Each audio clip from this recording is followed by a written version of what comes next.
Good day, my name is Lara El Jamal, and my colleagues and I are going to present for you our case for Cpc622.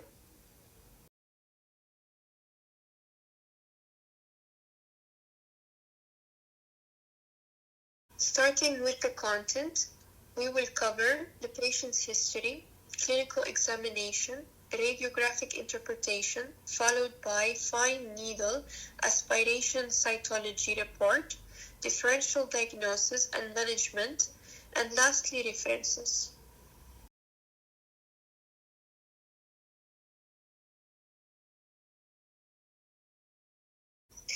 The patient's history. A 10-year-old child patient visited our clinic with the chief complaint of an asymptomatic, hard, and non-mobile swelling on the left posterior mandible.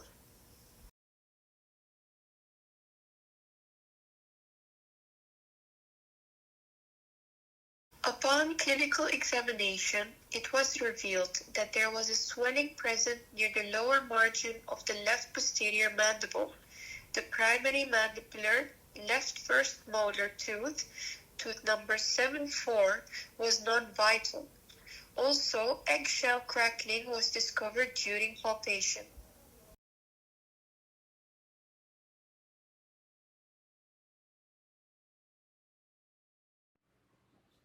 Hello, my name is Haya Saif.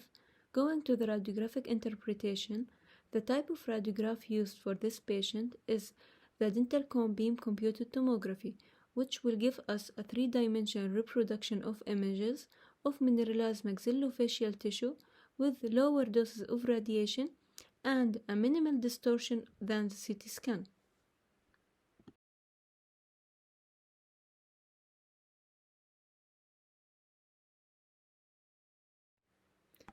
The location and site and number of lesion, it is in the mandible, localized, posterior unilateral in the left side, and uniocular. For periphery and border, it is a well-defined cortex with a circular outline. For internal structure, it is a totally radiolucent lesion.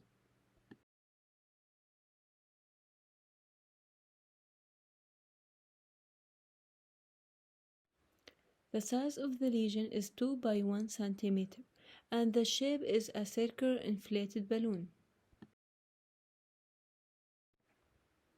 The effect of lesion on the surrounding structure, there was an expansion of the outer cortical bone of the jaw and displacement and resorption of adjacent teeth. This lesion is related to the impacted permanent teeth.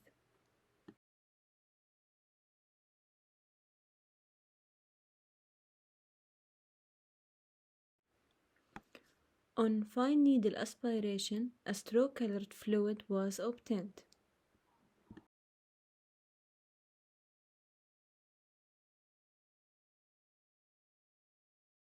Hello everyone, my name is Minnatullah Ibrahim and I will be discussing the differential diagnosis with you. We will be having the dentigerous cyst, odontogenic cyst, unicystic ameloblastoma, keratocystic odontogenic tumor, and simple bone cyst.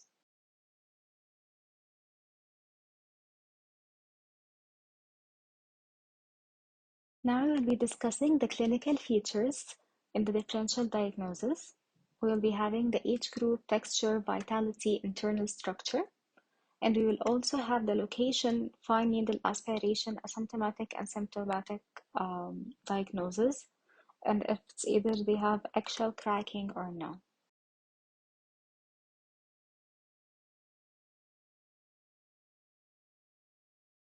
Now, as we look deeply into the case, we found common features in the differential diagnosis, and as you can see, the dentigerous cyst and radicular cyst come very close to the case because of their similar features such as heart swelling in relation with non-vital teeth and radiolucency found on both of them.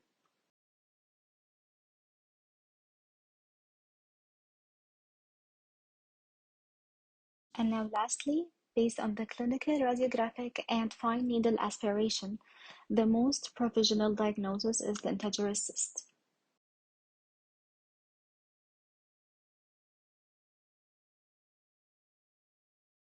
The management will be surgical removal with possible inclusion of the tooth or inoculation or marsupialization.